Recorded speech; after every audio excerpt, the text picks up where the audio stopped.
With the acceleration of the digital learning age, school districts are facing more and more pressure to bring their schools up to speed in educating students. The E-rate program has benefited schools for almost 20 years, and in 2015, the program underwent a strategic evolution. The new E-rate 2.1 is marked by an increase of funding for the program that has almost doubled to nearly $4 billion per year, and also has new guidelines for school districts and their networks to educate the next generation. These new guidelines set by the FCC state that per 1,000 students, a district should have 1 gigabit of internet and 10 gigabits of WAN backbone by 2018. The internet guideline translates to 1 meg per student, which is significantly greater than what most districts are prepared for today.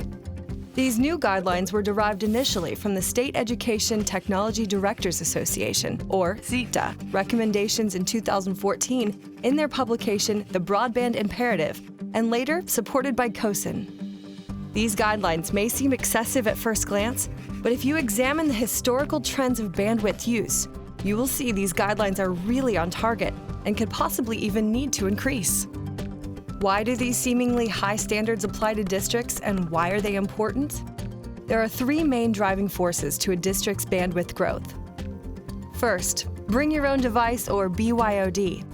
Has the district implemented an open policy for BYOD, taking into consideration the number of new devices on the network? Second, one-to-one digital learning. Has the district employed a device per student standard? Third, blended learning. Has the district driven an elementary, middle, and high school digital learning track on the digital devices in one-to-one? The adoption of these 3 drivers varies from district to district, but even if you exclude all 3 of these new drivers, the historical growth of internet bandwidth is still well above 60 to 75% in most districts. The growth within the new guidelines is based solely on digital learning initiatives.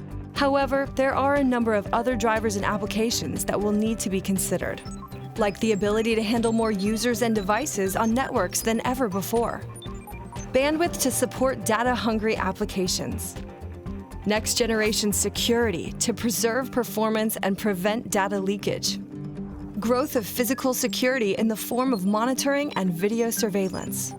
In COSIN's 2015 survey, 46% of respondents identified cost of ongoing recurring expenses as the biggest barrier to robust connectivity. Almost 1/5 of districts are paying over $50 per megabit. Education Superhighway predicts at the current pace of change that only 1% of schools will meet the 2018 guidelines. This is not surprising, considering only 23% meet the short-term goal.